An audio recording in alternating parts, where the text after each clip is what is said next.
Couch here. I'm about ready to throw this camera out. I spent a lot of money on it. The autofocus still doesn't work correctly. I've gone over every setting. There's been some complaints about the specific camera and how it autofocuses. I'm not an idiot. Well, I am, but I'm not. I've done a lot of work trying to figure out how this thing is supposed to work, and I'm getting really frustrated. Let's see if this works. Yeah, my finger looks pretty focused. Anyway, I'm smoking the November Briar Thanksgiving pipe. Smoking LJ Produce Thanksgiving cake.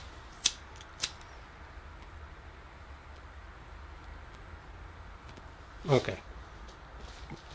At least the tobacco is lighting. A lot of calamity these last 2 Saturdays. I've attempted to send a bunch of pipes to one of our friends in the YTPC to send over to the troops, and so much fiasco this morning that didn't happen. I also wanted to send my sister some computer parts for her son who's building his first computer. That didn't happen. But we got some more medicine for Tom's butt. That's good.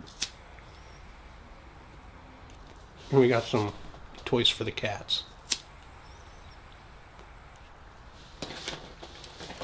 But today, I'm going to talk about the story of how Ylva came into my life. Interesting story. And I'll try to put some pictures of baby Inga in the video as we move along. But in 2016, a few months before I had to put Inga to sleep, Ylva showed up into my life. Wasn't expecting it.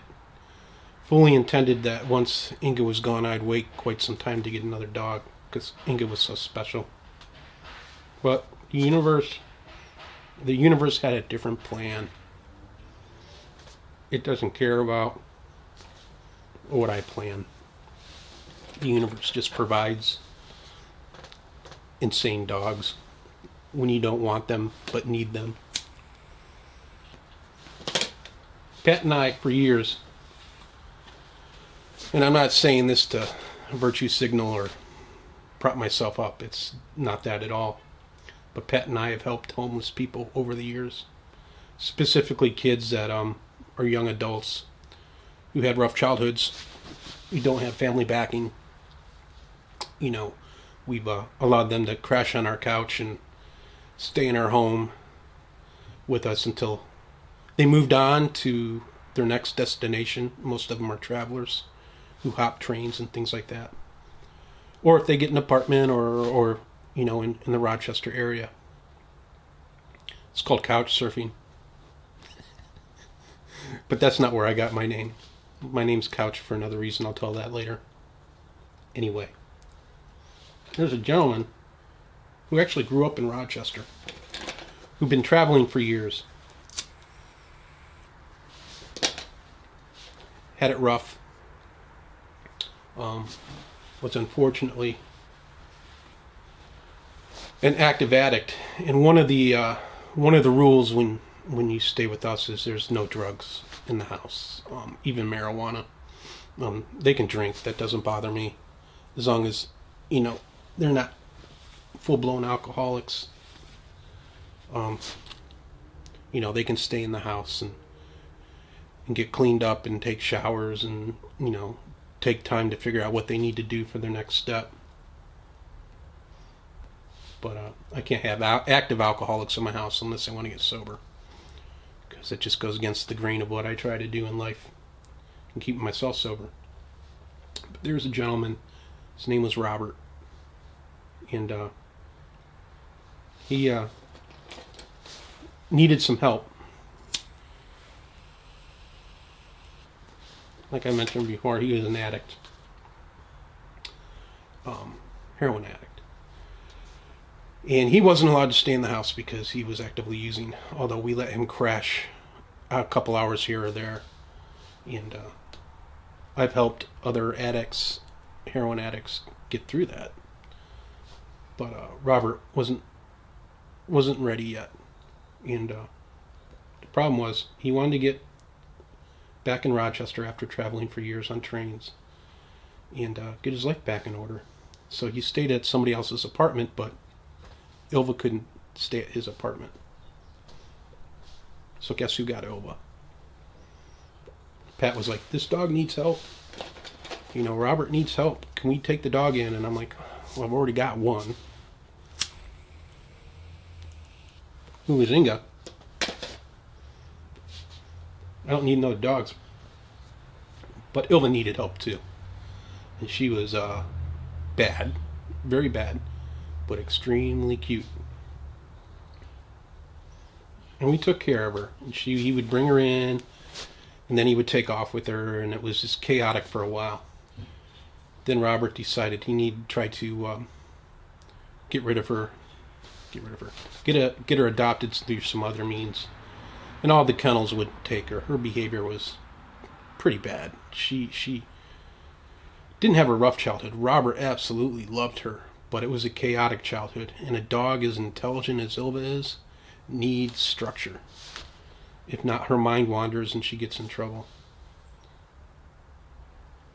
Then Robert couldn't find any places, and then for anybody to take Ylva in, and then I walked in, and he had named Ylva, by the way. I didn't. But he couldn't find any place, so we had Ylva stay one night, and when I walked in from a meeting from somewhere, Ylva was just so happy to see me. And then Pat told me, we can't find Robert. Nobody knew where Robert was. He had gone back out on the road. Essentially, kind of abandoned her. Well, essentially abandoned Ylva. So, I was stuck with the hard decision of what to do with this dog. Because I know nobody could have taken her. Her behavior was so bad. So I took her in. So I had 2 dogs. I had to get her dewormed, which was fun. Got her all of her shots. Got a coupon to get her fixed somehow. And then I had to put Inga down. Well, after that point, you know, obviously Ylva was now my dog.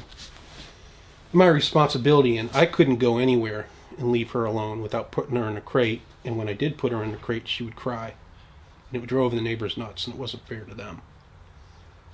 So I paid an old German lady who trained a majority of the canine units here in Rochester. She was like 82.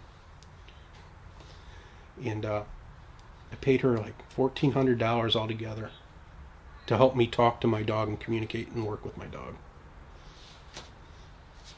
And then we'd go there every week, and it helped. To the point where she gave me some free lessons because she really liked the fact that I cared enough to put a lot of effort into this dog and save her life. Because if not, there were times I was going to have her, unfortunately,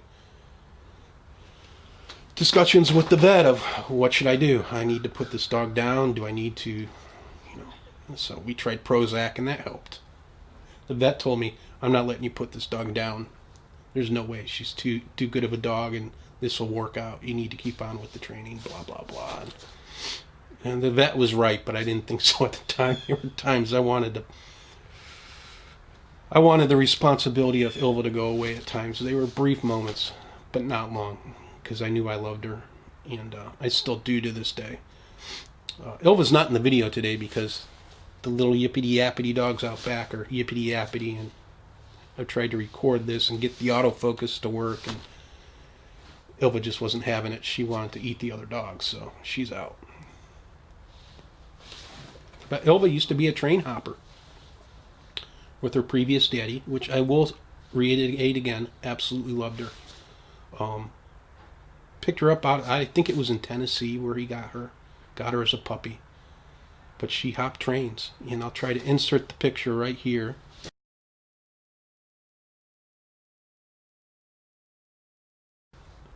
beautiful girlfriend doesn't want to be in the videos. As Camping with Steve would say, who's another YouTuber, the internet can be cruel. And so I don't blame her for not wanting to be in the videos. So I'll mesh this in. Long story short, Ylva used to be a train hopper.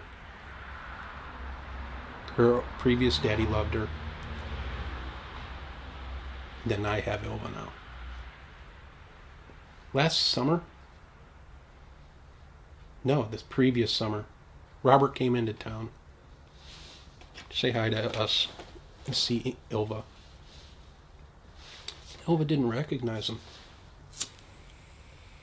She liked him. Ylva likes dudes.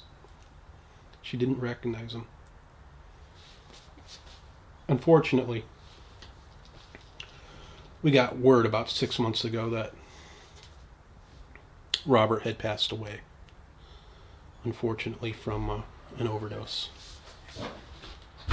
So she just threw out something out back. The girlfriend. Robert had passed away from an overdose. Fentanyl. Fentanyl probably from China.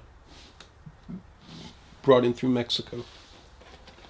Fortunately, I know too much about this shit. I've seen a lot of good people pass away from this shit. I've used opiates. I've abused opiates. Very fortunate I quit before fentanyl hit the scene.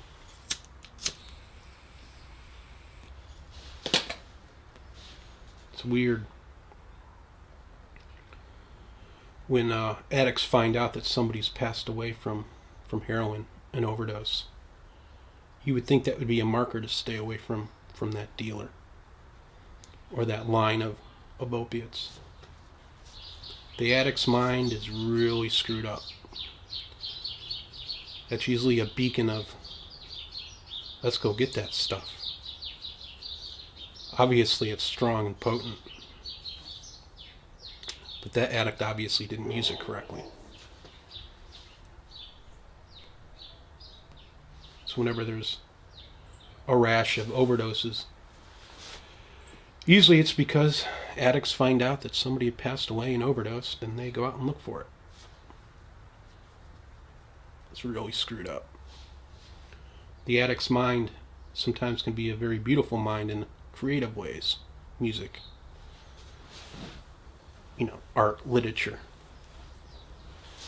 But then there's that double-edged sword. It took me a long time to stop thinking that way. Sometimes I still do. I'm always going to be an addict. I collect cats. I have 5 of them. Cat addict. But I found out that Ylva's enough dog that I don't need another dog. Unless the universe plops one in my lap. I'm not getting this going too well. But one last thing about Ylva. Inga I had named Inga because it was Swedish. Because my ex-girlfriend was Swedish. She was from Sweden. So I named Inga a Swedish name. My ex wasn't named Inga. And it was just unique that, or the universe was speaking to us in a way that Ylva, which is also a Swedish name, came into our life. We tried to change the name to Muriel or something like that. And that didn't work. So we just continued with Ylva. But her daddy named her that. It was a female name of a wolf in Swedish, if I believe right. Believe correctly, Ylva means female wolf in Swedish. I could be wrong. Probably am. I don't speak Swedish. I speak English. And I'm Norwegian. Anyway, guys, have a good one. Peace out.